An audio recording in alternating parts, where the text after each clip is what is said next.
Okay, and it says that it's green, which means it should be working. Oh wait, Steve is entering the room.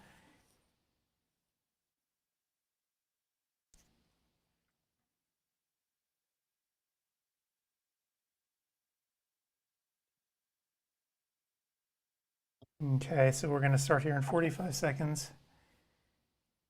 And it should all be okay. Hey, Steve. Hi, Steve. Scott. How you doing? Look good, Paul. You have nice color. We got a pair of glasses I can see with. Yeah, it always helps. There you go. I need some background because my Hey. new view is the kitchen. Well, you look okay. It's, nobody really.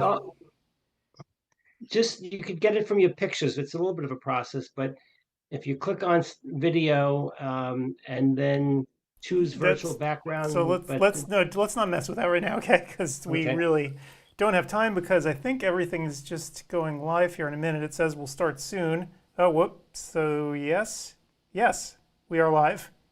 Okay. Hello, everyone.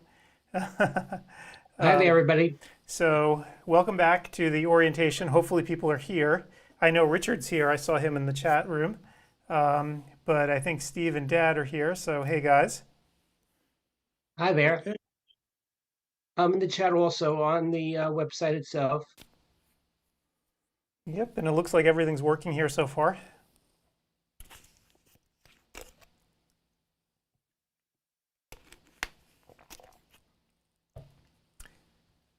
So far so good. Let me actually pull up.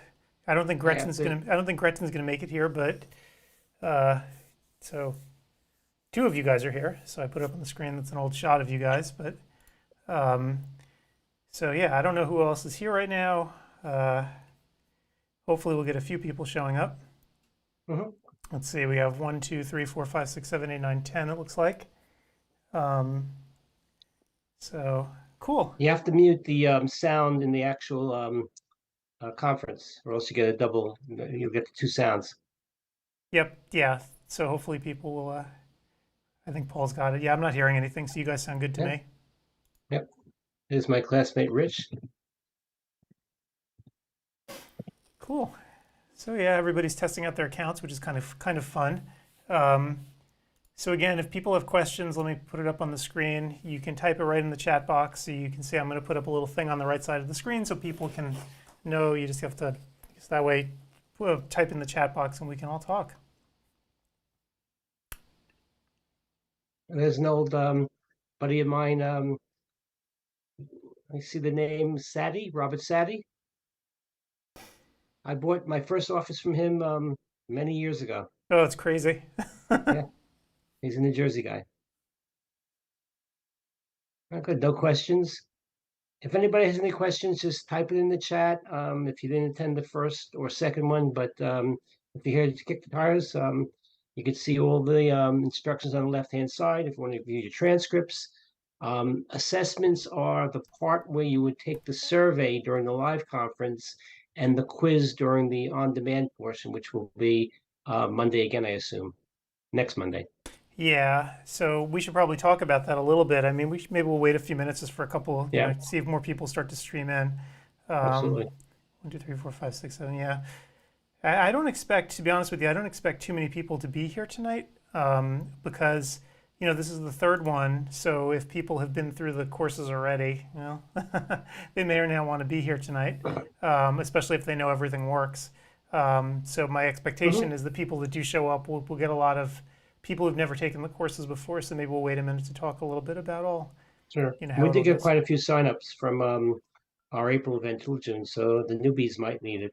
But it's very easy. We're trying to make it easy as possible. But if you're here, we're here to listen if you have any questions. Yep. So yeah, and most people have questions about the schedule and so forth. I can put that up on the screen to show everyone. The schedule, of course, you can easily download it by going to the website or even on the left side of the screen here. You should have a link on the left side under where it says links on the left side of your screen. If you scroll down, one of them is schedule. If you click on that, it'll take you right to the schedule. Or you can go to the CEwire2023 website and download the schedule from there. There's a link right there that'll right at the top, it'll say schedule. And if you click on it, you'll get the downloadable schedule. The difference this time with the schedule, if you've been here before numerous times, you'll notice that this one looks a little bit different in that there are a couple of extra pages, and it's clickable, which is kind of interesting and weird. So if you get to the last couple pages on here, you'll notice that there are links where you can get directly to things. So for instance, if you click on this link, you can get right to the certificates. If you click on the survey link, you can get right to surveys if you've forgotten them, and so forth. So if you're viewing the PDF version of this, you can actually click on those links and it'll take you right to it, which is pretty neat. Somebody has a question. I hope I answered it correctly. Their question was, how many devices can you use at the same time? My answer was one at a time, but you can switch between devices. Is that correct, Adam? That's correct, yeah. So you just want to make sure you're not using more than one device at a time to browse the lectures, because what will happen is it looks to make sure that you're only sitting in one classroom. If you have, let's say, your computer open to a classroom and your phone open to another classroom, the system will get mad, and in fact it'll shoot you a message saying, hey, you're logged in twice in two different places, you got to log out of one of these things or else the time's not going to count. Yes, you cannot get credit for both at the same time. Right, Arbo does not like that.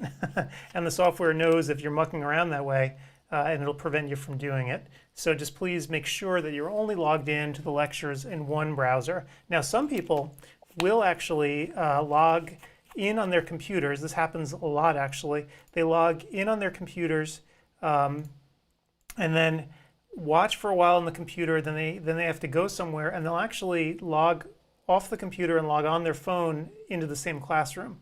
So it'll keep counting the fact that you were there. So that people do all the time. The number of people who switch is actually kind of remarkable. I can see it in my logs here, like when someone switches from an IP address where they're at home, maybe they're using IP4, and you can see the desktop, and then all of a sudden you start seeing them coming from an IP6 address, and it's like, oh, okay, so you switched to a different device, I get it. So the system keeps track of that. So pretty interesting. But it keeps track of you, not your IP address, as far as time in the classroom. Right, so both. What's interesting is that it'll keep track of you being at both IP addresses, and it knows, you know, that you are the same person, right? As long as you're logged in on your phone as you, it'll know that you're you. But just don't go into two classrooms at once. Like, that is the primary thing you should not ever do, because in real life you can't, and here you can't, and Arbo would get very mad if you try to take two classes at once. Do you want to explain the difference in time that they see on the left-hand corner and the actual time of the course? Oh, so this is just a little guide to show you the sort of time on the schedule. So the actual time that the courses will start is right there at the top. You see at the top of each class. That's literally when each class will start. So this one starts at 10. This one starts at 11:05. This one starts at 12:10. So the reason there's an offset why it doesn't start at the top of the hour is because we wanted to give 5-minute breaks in between each class. We have respect for people's bladders. So that's why that looks the way it does. So you'll notice that there's always at least a 5-minute break between classes. Occasionally you'll see a 10-minute break, like after a 2-hour class. So yeah. And you also get Adam at the beginning of each class telling you what to do for the classes, because people just pop in now and then. So the first minute or two is Adam explaining everything you need to know that you knew at 11 o'clock on Saturday.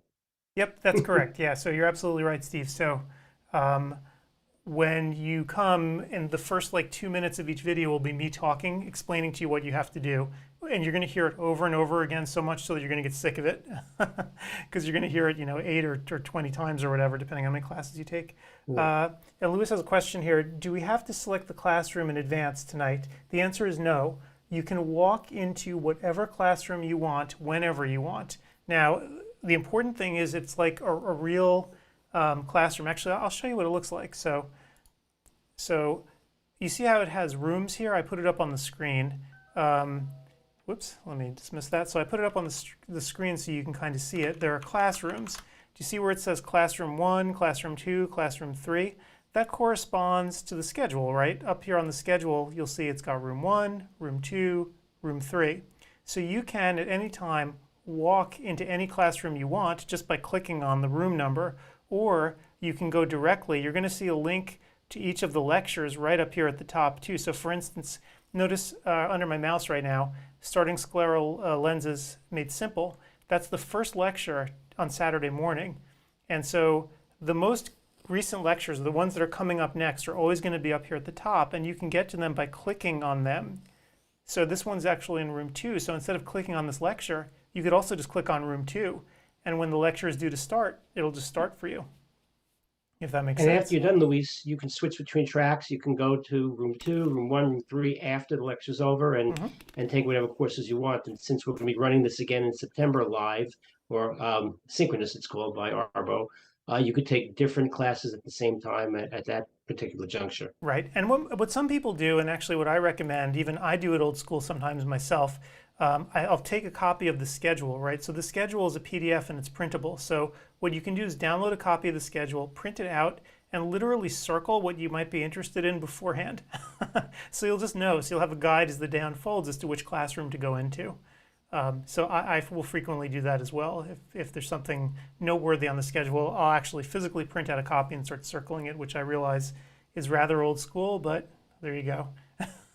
What happens if someone checks into a classroom early and there's still a class going on from the previous hour?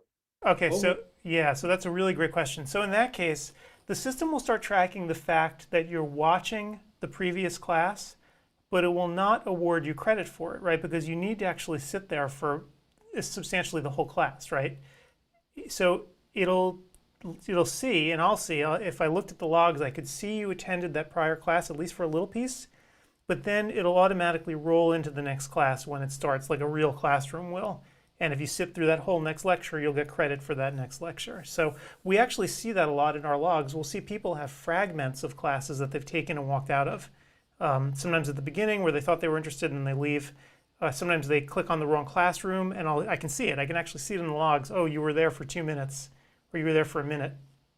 It's totally fine.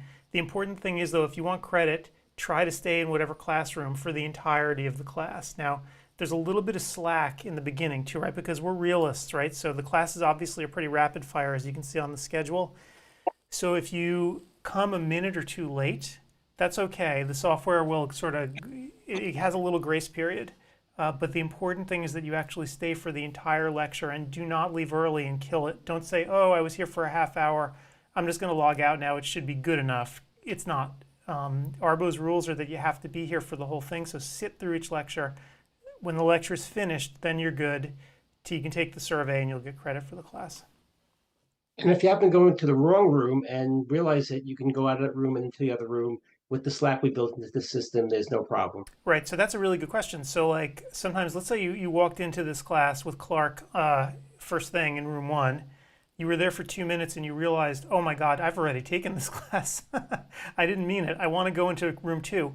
All you have to do is leave Clark's classroom, right? Go back home, go back to the home page, right? Go home at the top here, pick a different track, pick a different classroom, and go in there. And if you've only been in that other class for like a minute or two, it's not going to penalize you, right? So again, we have that little bit of slack in the beginning for that first couple of minutes. So don't worry about that. You can bounce out after a couple of minutes and you'll be fine. And a couple of things, you can't take the same class twice. You won't get credit for it twice. You can't take it synchronous, which is when the speaker's there and interacting, and then take it on demand later on and get credit because it's the same course. So little quirks that you realize must be in the system. Yep. Yeah. So these are all little things that we have to work out. The other thing that I think people should be aware of, and I haven't really gotten into it too much, is Arbo and how long it takes for credits to post. So there's 2 situations here with your credits. So after you finish taking a class, and I'll put it up again so you can see, like let's say that you've taken, okay, so obviously this is not up here yet because there's no classes running, but let's say you sat through one of these classes and you've taken the survey. So after each synchronous class, right, every live class, you have to take a survey, not a quiz, but a survey. It's just basically a survey asking, did you like the lecture? Did it meet its goals? Do you have any feedback for the speaker? So it's not a quiz. It's just basically for you to give feedback to the speakers to let them know, that you liked the lecture, you didn't, or that it was good or bad. That's an Arbo requirement that's new for this year. So if you sat in the class for long enough and you take the survey, you'll automatically get credit. One thing that's important to realize is that the credits take 10 to 15 minutes to post to your transcript.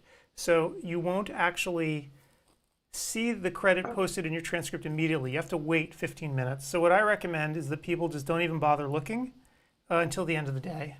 After everything gets tallied up, then you can go back and look at your transcript and make sure you got credit for everything. As And you far as can the- print it out, but we will be sending it to Arbo also, and that takes a couple of weeks. There's thousands and thousands of credits that we're sending them, so they're a short, small staff, so just be a little Right. patient with them. But we will do it for you, and you can print it out yourself also. Right, and so that's actually a really good point, Steve. So this past couple of weeks, we had a couple of issues with Arbo taking a little longer than usual.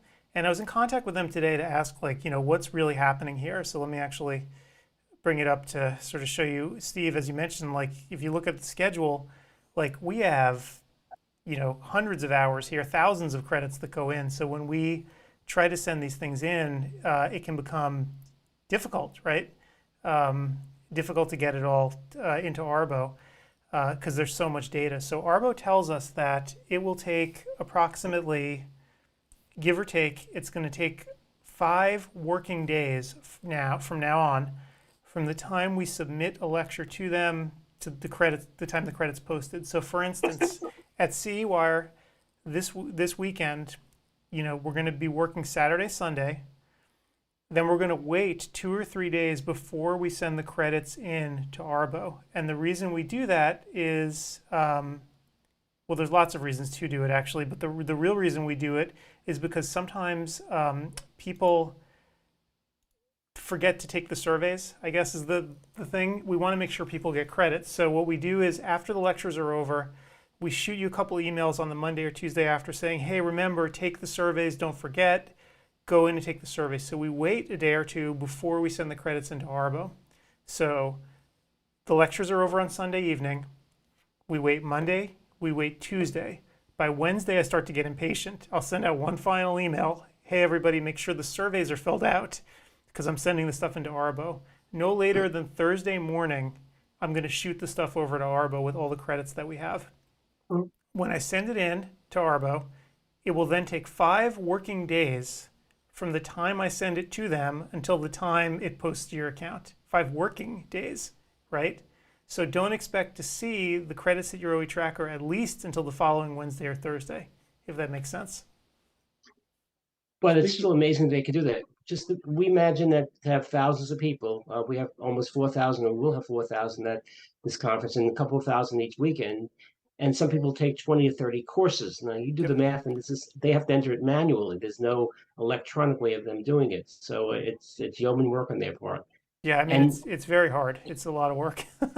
But just to be clear, even after Wednesday, Thursday, when Adam is done prompting you to do the survey, you can do the survey a month later and still get credit for the course, but you must complete that survey. Speaking of the survey, can they take it at any time during the hour, or must they do it at the end of the course? So they can actually take it whenever they want. So that's something that you can do, whenever you feel like it, you can take a survey. But again, it's usually good to wait until the end of the class because the survey, the questions are like, what did you think of the class? Do you have any feedback for the speaker? So obviously, if you take the survey before you finish the class, you're not going to really be giving them useful data. So it's important to take it after. But you actually bring up a good point. If you miss, right, so that can happen. Right? Let's say you're taking a class and you miss taking the survey, which, it's a thing that happens, right? We have a list of all the surveys that you can easily get back to, and it's on the schedule now, that downloadable schedule. You can click right here to where it says surveys, or just go to CEwire2023.com/surveys. Let's see if it'll do it or if it'll blow up everything here. I'll probably blow everything up. Let me do it the old, oh, there we go. So you can actually see on the screen, we've made a list of all the surveys in an easy clickable format. So if you missed one, here they all are, you can click and it'll take you right to the survey that you missed so you can fill it out, right? So when I send out those reminder emails to everyone on Monday and Tuesday, nagging them to fill out surveys, I'm going to send them back to this page because this is important, right? This can give you the sort of one-stop shopping to find the survey that you need. Right. And I would encourage people to do it after the lecture. We take it really seriously. We've added speakers, extracted speakers based on the content they provide. We want to get the best speakers, best education. So I would prefer that you do it afterwards, but if you want to do it anytime, fine, but we'd like to have that information. It's not just busy work. Yeah, no, it is really important. The speakers really do appreciate it too. So yeah, if people can do it, it would be very helpful. So I'm curious, Adam, if it's if they take the survey 2 weeks later, and how long does it take to populate the transcript then? so so let's say they take the survey 2 weeks later. So this is going to be like sort of an interesting question, right? So they've ignored me, they ignored my warnings. They've mistaken the survey.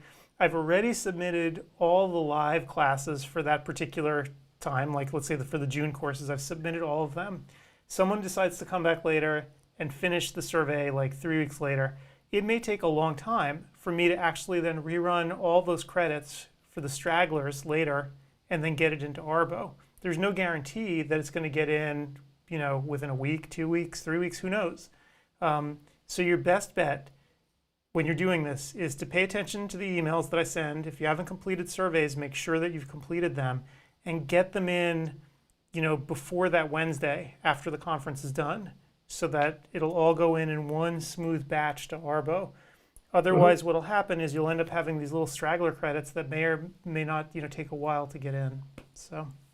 But it should appear in that transcript section right here on the right. So in the it'll appear. conference. Yeah, it'll appear in the conference transcript immediately for them. Let me actually bring that up. So it'll appear in two places, right? So it'll appear, here on this thing that we call transcripts inside of the website. And my transcripts aren't so hot here because this is my demo account. I haven't finished anything. But when you finish, if you click on transcripts, you'll see like this little trophy will be lit up. When you see a lit up trophy, that means your credits are done. And a question here, is the Arbo tracking number mandatory? So the answer is no.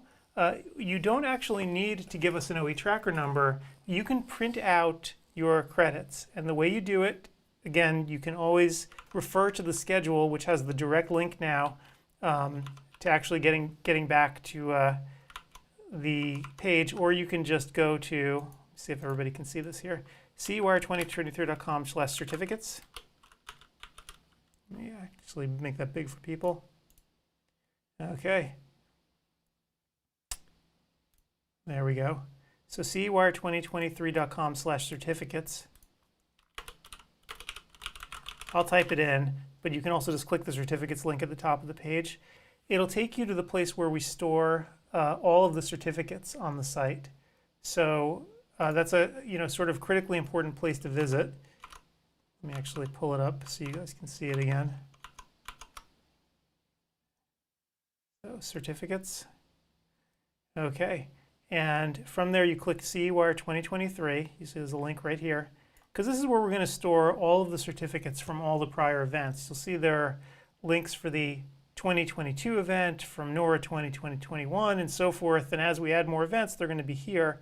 So you just click on CEwire 2023, and it'll take you to your transcripts. Now, I personally don't have any on this account, right, because this is my demo account. But if I did, all of my certificates would appear here, and they're in printable format. So you could print them out individually, or you could print out an entire list, one list that has everything on it with all the course numbers. And so then you can submit that yourself manually to your board if you really want to. So I recommend the Arbo technique, but Right. yeah. It is mandatory that you get the Arbo tracking number correct, though, or else you're going to give somebody else credit for your courses you're taking, and that has happened. Right. So yeah. So you want to make sure if you do give me an Arbo tracking number in the system that it's a correct number. You don't want to make something up or just put in garbage data. If you legitimately don't have a number, then leave it blank. Because if you leave it blank, then the system will just ignore you when we send it off to Arbo. So yeah. So you don't have to. You'll still get a transcript. Yep. You'll still get a transcript. Exactly. Also a reminder, you cannot take asynchronous courses over the weekend. Right. So yeah. So we're shutting off the asynchronous courses on Friday afternoon. I think at like 3 or 4 p.m. Eastern time, something like that. So late afternoon, the courses, this asynchronous courses, the on-demand courses are going to be shut off. We do that actually to prevent confusion, right? We want people only on those 2 days that the courses are live to take live courses. So that's why we do it that way. And also it's I believe we're going to start the process of reconfiguring the servers for the live weekend as well, starting on Friday afternoon. And then the on-demand courses will come back on Monday. So don't be surprised when they disappear. If there's any newbies out there, you want to be adventurous, you can take an on-demand or asynchronous course tonight. The only difference is when you take that course on demand or asynchronous, you have to pass a quiz of 70%. While if you take it while the speaker's there during the weekend, you just have to do the survey. Yeah, so these are Arbo's rules, right? I mean, this is, we just implement what they tell us to. That's one thing that's really important to know. Like, we don't make the rules, we just follow them. And so their rule is that if you take something on demand, and you can see I'm hovering over the on-demand video link here. If you click on that, it'll show you all the on-demand videos. So you can see there's like a gazillion of them here, right? All the lectures. When you finish watching it, you just have to make sure that you take the quiz at the end. And those are legitimate, 10-question quizzes, 10 questions for each lecture hour. So if you have a choice, it seems the easier thing to do would just be to watch live instead. So that's what I would do. Yep. And again, you can get upwards of 15, 16 credits for this weekend. And again, in September, again, 15, 16 credits, just not the same courses. Right. Yeah, you just got to make schedule. Yeah, just make sure you take the different courses the next time around. So Yep. It's fairly easy, and so there's some things that you'll be prompted to do when you enter a room because of the way Windows works. You have to put on the sound sometimes. Sometimes you have to refresh a little bit, but it's fairly easy, and the platform is very stable. right, let me see if I'm going to blow everything up here. I'll walk into an asynchronous class right now to show everyone. This may or may not work. Okay, you can hear me talking actually. Yeah, you can mute that. If Yeah, you I'm going to mute that. So let me mute myself. that's Adam's famous 1 minute of fame. Yeah, so this is my 60 times voiceover. over. So this is my voiceover at an asynchronous lecture. So as you can see, I'm giving you a little PSA here in the beginning telling you what to do. But after you finish watching it, there's a down arrow there pointing you at the quiz. You just have to take the quiz when you're finished watching the lecture. And if you're smart enough to try to move the tab, you might be able to do it, but it's not going to time you correctly, so you won't get credit for the course. Yeah. I take a lot of other CE because I like to, number one, and to see what other people are doing. And often you don't have to even watch the course and take the quiz, and it's just not the proper thing to do. Plus, you have to jump through hoops to get your transcript. They don't send it into Arbor like we do. Yeah, I mean, so some people will take the tab with the video in it, they'll bust out the assessment or the quiz into a different tab, and they'll take the quiz as the class is unfolding, right? Now, I don't have a problem with it, and I don't think Arbo really does either. Keeping the class open in one window and the quiz in another, that's fine, because you're actually sitting there, you're watching, and you're learning as you go. So yeah, I don't think they have any problems with it at all. That's a good idea. Yep. So yeah, I know a lot of people do it that way, but again, just to make sure that this window with the video in it always has focus, right? So you can put the assessment tab off to a different window. Just make sure that that this window with the actual video is the one that's maximized most of the time, because it is counting that you're there and watching. That's really critical. Mm-hmm. And if you don't pass the quiz the first time, you have many chances to pass it. We won't show the correct answers, though. You have to figure it out yourself. Right. Yep. Yeah, and so some people, I've noticed this technique too, some people will actually look through the quiz beforehand and just to see all the questions, and they'll even try it out to see how much they know. And so maybe they'll get like a 50% or 60%, then watch the lecture and see how much they've improved. Which is actually it's not a bad idea. If you're willing to do it, if you're willing to, nobody's going to humiliate you if you got a 40% or whatever. The software doesn't care, and we don't look because we only keep the passing result that we sent. We only care about that because Arbo needs to know that you passed, that you got a 70%. So you can take those quizzes as many times as you want, and it's probably useful to watch the quiz even before you've watched the video, just to get a sense of what's going to be on the quiz and what the material is all about. Kind of like when the teacher gives a lecture saying, this might be on the test. Yeah. And you started, in the old days. It's the same thing. Well, with medical CE, right, for medical licenses, the tests are almost always given out beforehand. They're almost always there, right in front of you. So this is kind of the same thing. You can do it that way. And personally, from a a learner perspective, I don't have a problem with it, right? Because I just by reading the quiz, you're engaging with the material to begin with, right? So Mhm. I think it's a good idea. And if the lecturer wrote a proper quiz, then you got pretty much what he wanted to give you in the lecture. So no problem at all. Yep. So anyway, that's my advice for asynchronous. Of course, for synchronous lectures, right? For the live stuff, it doesn't matter because there is no quiz. So yeah, And you do not have to study for the survey. You don't have to. right. I'd They're like fairly to, easy. yeah, and I'd like Hey, to Bob. actually point out two more things since I have it up on the screen here to show people. Each lecture has a handout associated with it, and you can see a link right there that says download handout. You can go and get handouts whenever you want just by clicking on that link. And again, those handouts are all PDFs, and you can probably, you don't want to print them, but you could definitely save them or put them on your iPad or whatever and have them on a separate screen. That's what a lot of people do. Another, Yep, as they're listening to the lecture. as they're listening to the lecture, yep. So a lot of people do that. Lecture discussion thread, this is another important thing that a lot of people don't really use, but they probably should.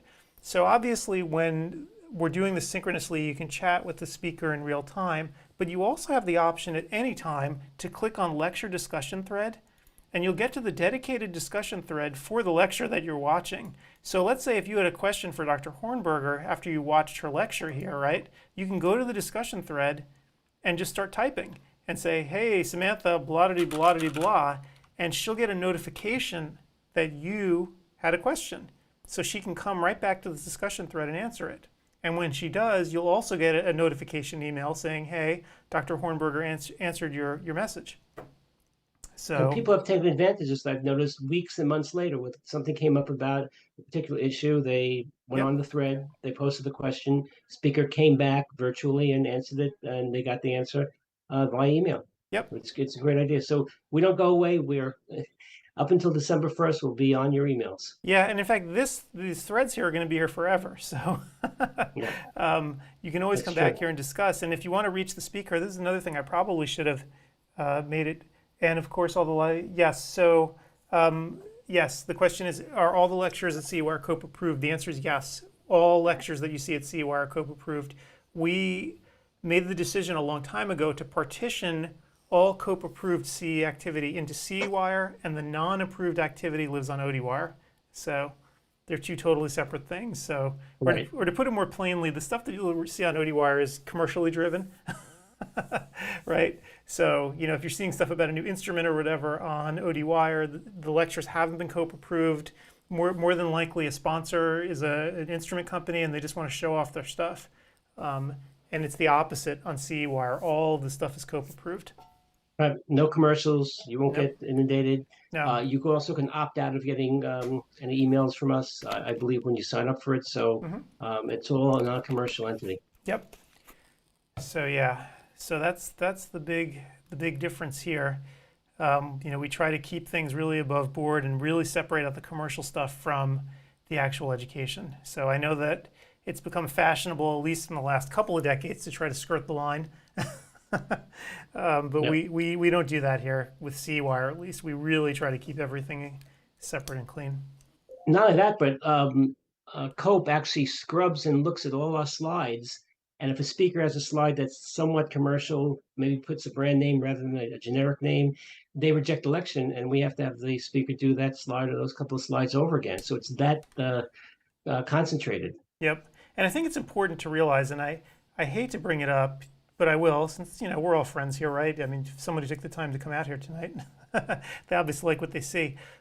Our sort of goal with CEwire is to, obviously we love our sponsors and we thank them for helping us put the show on, but at the same time, we want to make sure the education is as clean as possible, right? Because we don't necessarily want, CEwire to be driven commercially. So you'll notice with a lot of other online CE, particularly the free stuff, because there's nothing in life that's free, right? You ask yourself, how can they afford to do something that's free? Well, there are strings attached, right? There are vendors paying for that CE, and a lot of these online CE programs will walk right up to that line where Arbo, gets mad. Some of them will walk over that line, where lecturers will tout certain products, or you'll all of a sudden see an advertisement for a product after a lecture's done. So you're not supposed to do that. you're supposed to have a clean separation these days between the CE and non-CE stuff. So you're supposed to have at least a half hour between a CE lecture and any sort of message that's not CE related, like an instrument ad or whatever. And a lot of companies are not doing that. They're violating the rules and playing fast and loose because they think they're going to be able to get away with it. And maybe in the short run they do, but in the long run, probably not. So we try to get around these issues completely by not playing any of those games. When you're inside of CEwire, if you haven't taken the courses yet, you'll notice there are no ads, not even in between the classes. So it's just completely separate. It's really, we have referees at Arbo, and some are much more particular than others, but we try to keep a clean house. Yep. Luis asked, is anybody there to help you if you have trouble during the show? And yes, we're here. I'm usually scouting around. Adam's here. Yep. And the IT people who formed the platform for us are also in the background. So Right. there should be no problem. So so this live stream that we're doing right now, and obviously we're doing a little more casually right now, but this will run all 2 days of the show. We're going to be here doing this. And so if you have any problems at any point, you can run right back into this room, the lobby room, and start typing messages, and we'll get back to you. Steve, as you mentioned, you're going to be in the classrooms as well if people have problems in there. The other thing is, if you need to contact us, do it by email as well. So I'll also, on top of doing all this simultaneously, it's like a 3-ring circus here, I'll be answering emails. So let's see if I can find the easiest way for you guys to contact us. So trying to show. Well, there's that help button also. They can do it through that. The help button, the best way though that I like to point people at is the support email address. So on your schedule, in huge letters, right here, support@CEwire2023.com. Let me see if I can get that up for you guys here. And as he does, you're looking at support. It's Adam. Right. So so when you send an email, so here it is, support@CEwire2023.com. When you send an email to that address, I get a copy of it. So what'll happen is during the live event, we'll all be sitting here talking with each other and chatting. I'll also be watching the chat here, making sure if somebody has problems that I can take care of them, and I'm checking my email. So you'll notice during the live stream that we do, sometimes I'll disappear for a few minutes. And what's happening is when I disappear, I'm actually taking care of an email that somebody sent. With, hey, I'm having trouble. Hey, I can't log in. Hey, my video froze. What do I do? So somebody's always around. And on the same token, I'm on the live stream and in the classrooms at the same time, so multitasking in that way. So if you have an individual problem in the room, or there's a problem with sound or video, or something's coming up, which is very rare, we're in the rooms and we're also on the live stream. So we're well aware, and the support team behind us is very good also. Excellent, in fact. Yeah, so Audentio, the folks who we work with to make the tech happen, they are really good. And if they detect any problems, or if we bring them problems, they usually fix them quickly. In fact, I think in terms of tech support, the big burst we always have is the first 2 hours of the first show of each year, right? Because that's when you have all like the big tech things that are going to happen where something's configured wrong or something's not working right, but they jump into action. So this is our third one. The software platform hasn't changed too much since the last one. I predict an incredibly quiet show in terms of tech support. Yes. And so we're going to be around though to help. As people need it, we'll definitely be here for you. But support@CEwire2023.com is a great way to get my attention because again, I'm going to be constantly checking my email. Like you'll notice I look down a lot. Like when I'm doing the stuff, I'm obviously looking at a million things here, but I look down a lot. What I'm actually looking at is my email box. So it's right in front of me. And so for instance, here's a great example. Somebody just registered for the conference and I had to approve them. So, I have to actually do that manually. The first time somebody registers for ODwire, we have to register everything, register them and let them into the site. We have to approve them. So I just had to do that for someone. So in the first 2 hours on Saturday, I'm going to be going like this because what's going to be happening is people are going to be signing up for the conference at the last minute and I'm going to be letting them in. So it's going to be sort of a challenge, but that's what we do. So luckily, we've been doing this for now 8 or 9 years. More and more people have joined, so there's less newbies, but we have such a large percentage of returnees. It's less of a task for Adam. Also, when we go to 2024, we're always trying to improve the software, make it a better experience, improve some of the glitches that you don't like. Mhm. And that first 2 hours next year will be a problem because anything new is always a little bit challenging. Well, so again, we're coming back in September, right? And so there are going to be a whole bunch of changes to the platform that they're going to be implementing on Monday. They waited essentially because they didn't want to blow it up before our conference. So, Right. so we have a bunch of stuff to test here internally, and then in September we'll be able to show off some new features to everybody. All your questions will be answered by ChatGPT, not us. No, it's not going to happen. It would make life It might easier, in the wouldn't future, it? So it's kind of funny though, the software, because people have asked too, like, what is this? How does this work? It's obviously proprietary, right? Written, for us by Odentio. This company that we work with, Odentio, to actually develop the platform, they had some technology that they were working on. I guess this was now almost 3 years ago. We had a need, so we kind of partnered up on this, where a lot of the features that you're seeing in CEwire were driven by our demand, right? We helped them build this specifically for us, that they then use for other people with the software, because as you can imagine, looking at the platform is generally useful, right? It's not just useful for a ridiculous conference like CEwire. It's useful in general. So Odentio, has released this as sort of for industry, different industries, not just us. So it's kind of interesting to see it evolve, because as they get more clients in different industries and the software evolves, right, those added features come to us as well. And so last night, actually, they were they were doing a chat party, a viewing party for one of their other big customers, who happens to be, it's a rock band, who, if you're younger, you might know them, a fairly well-known metal band, who they actually use Odentio's technology to do their live stuff. And so as I was working with them on the platform yesterday, getting ready for this weekend and getting ready for tonight's thing, I saw that they were making changes to the platform and stuff was going on. I'm like, what's going on here? And they're like, oh yeah, we're having a watch party tonight for this band. You should come and just see it. And so I went last night just to see, because I'm always curious as to how the software does, right?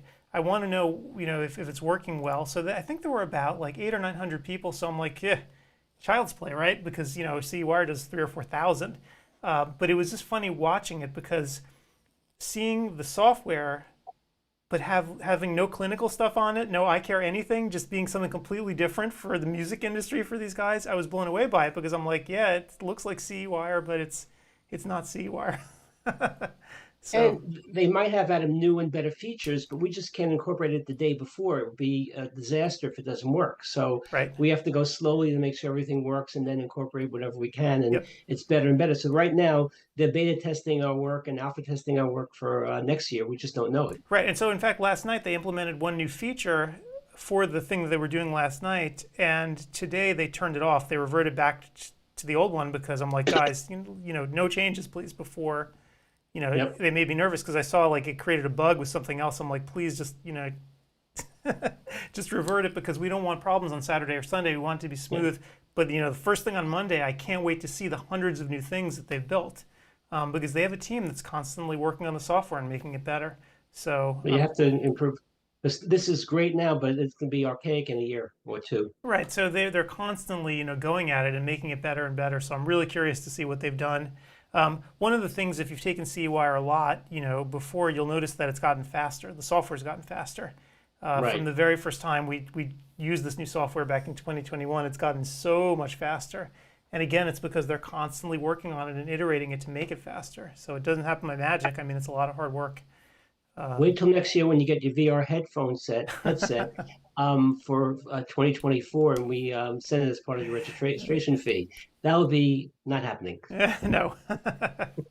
Yeah, so CEwire will probably remain gimmick-free, I would guess, for a very long time. I think the most evolution that we're going to undergo is as Arbo changes their requirements, we'll keep the software up to date to make sure that it meets their requirements and try to exceed it. So yeah, so that's really about it. So right now, actually, if I take a look and see how many people are here. It's pretty much, anybody have any questions, just type them in. Type them in, because otherwise the software seems to be working. Nothing has exploded spectacularly here. Good. A lot more questions the last time, so obviously people know what they're doing.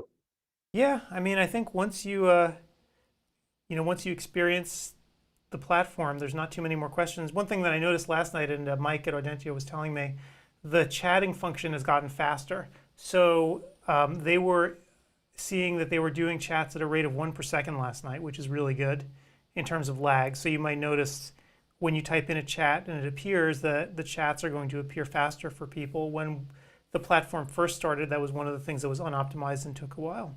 So, Right. uh, Then you can put a HTML link in the chat where you could before. Uh, there's still a limit to how many characters you can put in, but it's pretty robust. right. And so what you're talking about here is inside of the chat, you can insert a hyperlink, which is really useful. So I just did it. I just put in CEwire2023.com to show people that if you want in the chat, if you want to send somebody somewhere, like if you're getting a good conversation going in one of the classes, which frequently happens, and you said, oh, I wish you could see this example that I saw at another website, you can pop a URL right in there to just send people to the other Right. site. So Often the speakers do themselves when somebody has a question they can't answer it from the direct lecture. yep. So yeah. So a lot of interesting features in the software. It's gotten so much better. My ulcer has gotten a lot better over the past year, which is good. We haven't lost any hair yet. Yeah, Maybe a little. so maybe a little bit, but much less Zantac this year, so it's been good. So yeah, so that's really about it, I think. I mean, I can't really think of too many other things other than hopefully everyone will check out our sponsors as well. That's one of the things that I have to nag about, hoping that people will kill this here. Somebody's asking, how do you find the scheduled PDF? On the left-hand side of the screen, there's a link to schedule. Click on it, and there it is. Yeah, let me actually, I can show you that if I can get this going again. I have everything set to sleep here, but you can actually see, so on the left side of the screen, schedule right here. And also if you go to CEwire2023.com, the main website, the marketing website, right in the, let me see if I can pull that up. You can get to view schedule. I'll also be emailing everybody a copy of the schedule, so let me actually show you that. So there we go. So right on the main website, you can see it says view schedule. And again, in the next email that I send out to everyone reminding them that the conference is starting, there's going to be a link right at the top of that email to download the schedule. So, and in fact, I can use the hyperlink functionality. Why talk about it when I can do it? Right. There we go. There you go. And we just can't print it out for you. Right. And so that schedule, by the way, that link when you go there, when it shows you the PDF on the screen there, that's always the latest schedule. So as you can see here, it says R3. So right up here, that stands for revision 3. So every time I make a revision to the schedule, I upload a new copy of it, and then the link, that schedule link that I gave you, automatically points at the very latest schedule, if that makes sense. Some of our speakers can make it sometimes in one conference, sometimes another, so we have to switch things around. It's like a puzzle to put right. together. And so, in fact, if you see that something is missing, so take a look here. Like you see on Saturday, right here at 11 a.m., there's just like a blank here, and I put in a little thing about don't forget Arbo's new rules. There was a lecture there, but the particular lecturer reached out to me and told me, oh, I can't make it. And so in the case that a speaker can't make it, we can't have the lecture, right?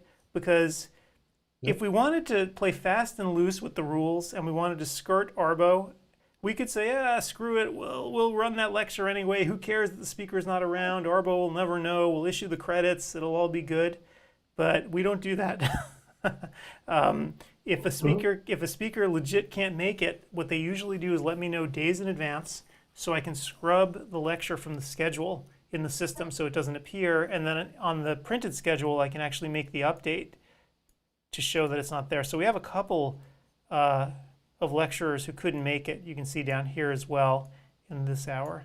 And that happens, right? Because we have so many speakers, occasionally, for whatever reason, people can't make it. And if you see me disappear for a while, I check all the rooms, and if the speaker isn't there, I'm texting, I'm calling, I'm emailing, and they either forgot or they confuse Central Time with Eastern Time, etc. So we get them in the room pretty quickly Yeah, that's another in their question. pajamas. That's another question that people ask me. Why do we always use Eastern Time? And the answer is because it's the least confusing thing to do. I'm on the West Coast, so it's easy for me to think about the 3 hour difference now. So in fact, I hate doing things. If I had to do this in Pacific Time, I'd legit get confused. So always Eastern Time is when what we like to think about. And in fact, I think something like 2/3 of the people in the country live in the Eastern Time zone. So Mhm. majority rules in this case. And now we have Paul in the Central Time zone. Paul has moved from Oregon to Chicago. That's So true. we have 3 of the 4 covered. Well, and then we have the most confusing time zone is Arizona, and I don't even bother with them. That's why I just say it's 7 o'clock Eastern Time or whatever. I don't even bother with Arizona people. I'm like, you guys figure it out for yourself, because I legitimately can't. Well, they always have daylight savings, or they never have daylight savings. I don't something know. like that. It's really confusing. So I just leave them to it. I believe some states have it. I think Florida has 2 different time zones. Oh, in the Panhandle, yeah. Yeah. Yep. So So anyway, so yeah, Eastern Time is what everything's expressed in here. That's why I always put ET after everything, so people are aware of it. And I realize for people on the West Coast, it's super early to start. I totally get it because I'm one of you, and in fact, I'm up at 4:30 in the morning to get everything started. So I totally understand that this is way too early. But the problem is, if we started running it later, because there's so many classes, people on the East Coast would end up taking classes until 10 p.m. I mean, legitimately, it would go forever. So we had to sort of strike a balance. but their disadvantage becomes an advantage because, of course, given that 6 or 7 o'clock is fairly easy for them, while maybe challenging on a Saturday night for an East Coast person. So Exactly. it does even out a little bit. Exactly. So, for instance, on Saturday night, I'm going to a concert after this is done because I can, right? Because Mhm. I'm out of here by 4 p.m. or whatever. So, yeah. So it's a little bit easier. Yep. And I hate you guys now because the Yankees are on the West Coast this last week, and I don't like watching games starting at 10 o'clock at night. So that is like one of the most unsung advantages of being on the West Coast is that you can start watching baseball games at 4 p.m. It's fantastic, right? Mhm. Like, and I don't have to stay up usually until 1 in the morning or whatever. If I want to watch a lot of East Coast games, they're done by 7 or 8. Even football is done by 4. We're eating dinner for the last game. Yep. Or All right. or So Sunday night, Monday night football. If you work the next day and your team's playing, you're going to work blurry-eyed. You're quick it's as a bunny. it's very rare that that happens. So yeah, it's nice. And so wait, I'm sure this question's been. Okay. So question here: if I watch the same course twice, will I get credit for both courses or only one? Only one.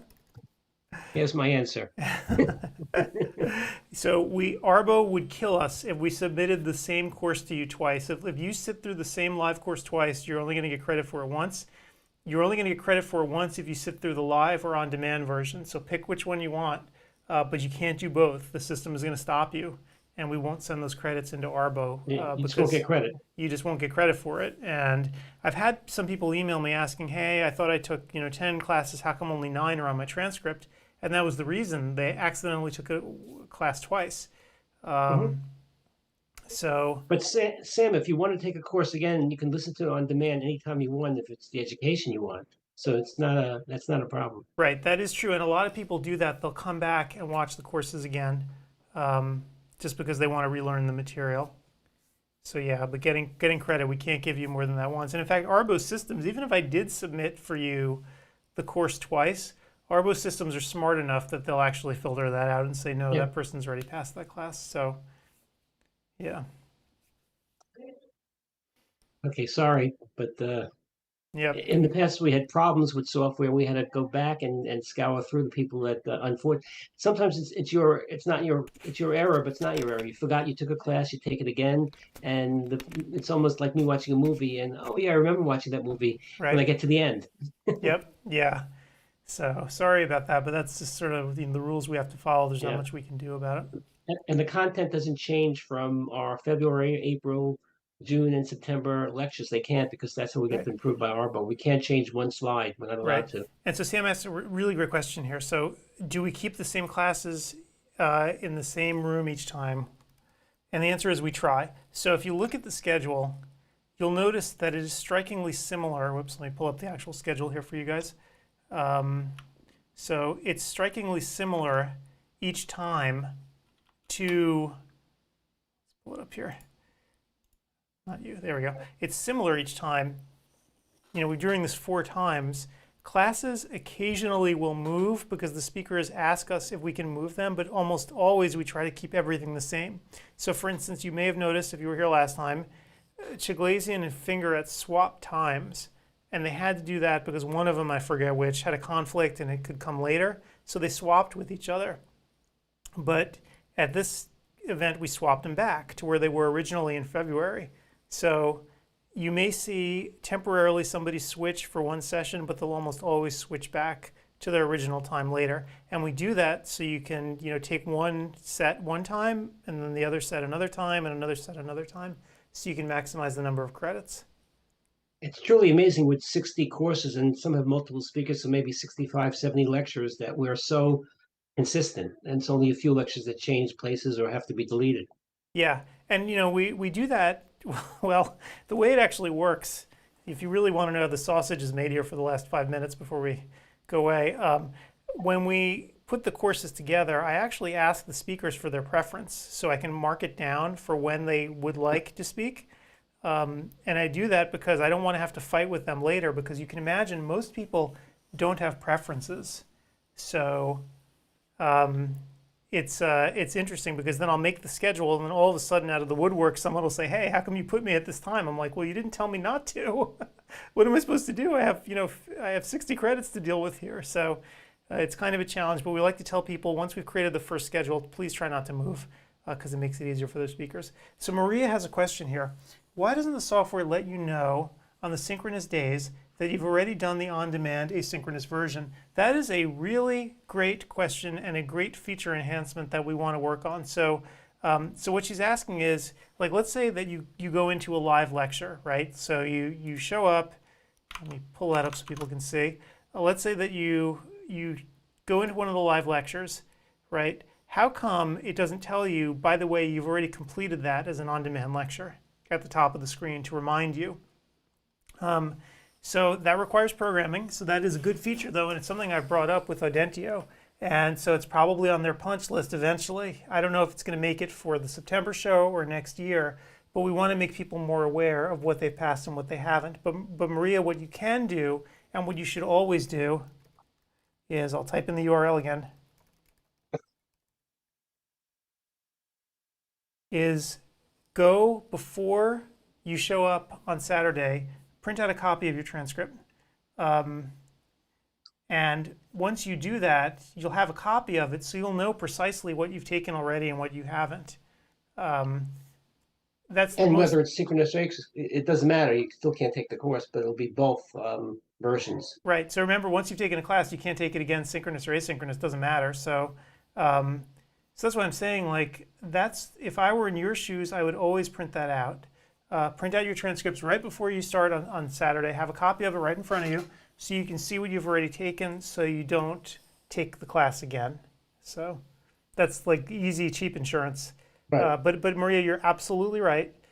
The software should be smart enough to tell you, right, when you come into that class, like, hey, I see that you've already passed, this course before. You may not want to take it again unless you're just doing this, because you want to watch it again. Because after all, it's smart enough to not give you the credit for it. It should be smart enough to not let you take it. Yeah, so that it's a feature that I've thought about, that we've all thought about, and that we want to implement for next year. But the solution is really low tech. Just print out your transcript beforehand, so you won't make that mistake. Mm-hmm. I'm all about low tech solutions actually for a lot of the stuff.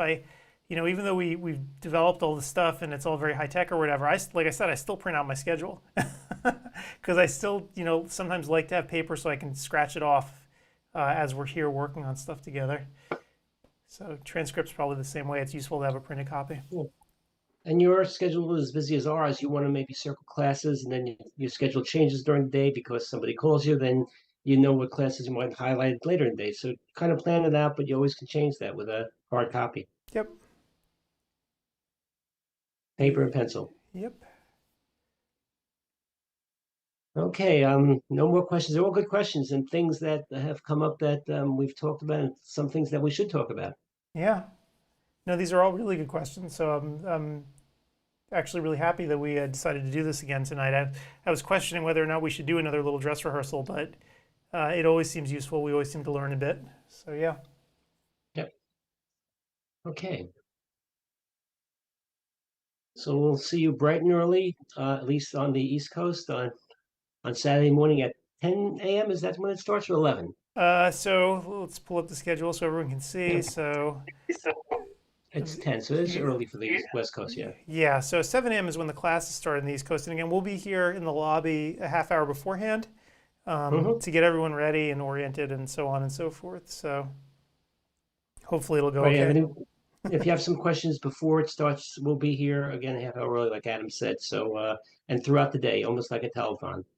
Yep. And we will do interviews, some interesting interviews coming up, especially on Saturday. So, if you have some free time, you're not watching lecture, just watch us on the live stream. Yep. Yeah. And if you want to take a break, we're like Steve said, we're going to be interviewing people, and then we also have little movies that we run, interviews that I've done before with other folks in industry or some of the speakers here. So should be good. Alrighty. Maria makes a good point that Minnesota is allowing it. I think more and more states are allowing the C to be synchronous online, like ours and many other platforms. I think it's the wave of the present and certainly the future. A few states are holdouts like Florida, but we won't talk about them. Yeah. And a couple of states I think have started to regress a little bit since the pandemic quote ended, where they were allowing more stuff online and then they've moved back.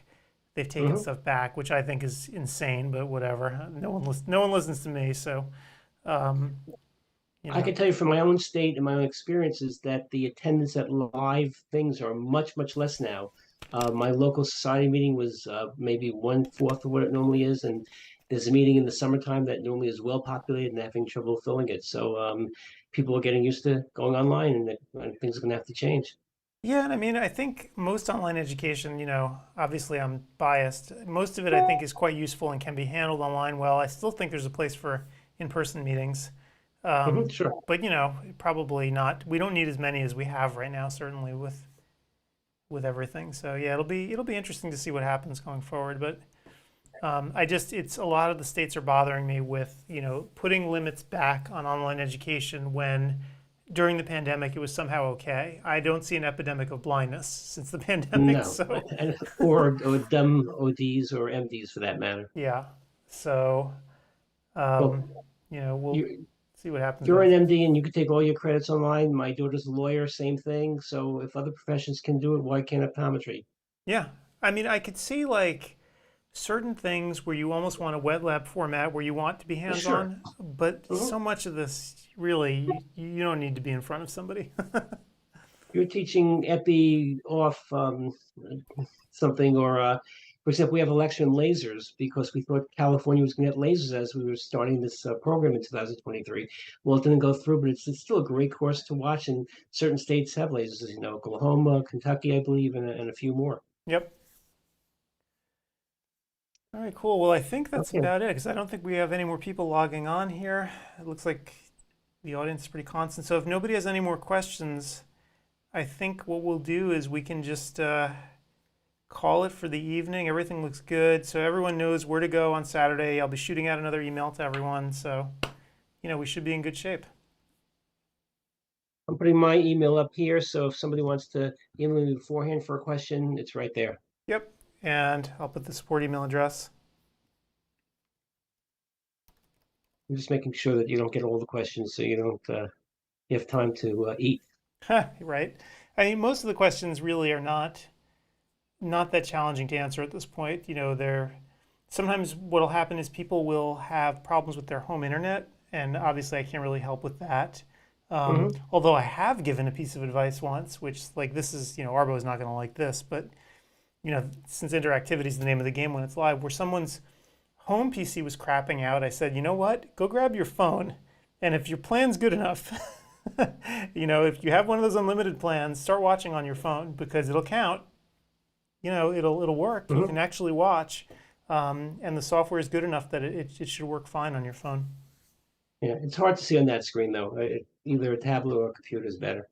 Yeah, no, I agree with that for sure. All right, cool. Well, I think that's about it. Hopefully things will go well on Saturday. Fingers Okay, crossed. we'll see you virtually on Saturday morning, everybody. All right, well, thanks everyone for showing up, and yeah, we'll see everybody on Saturday.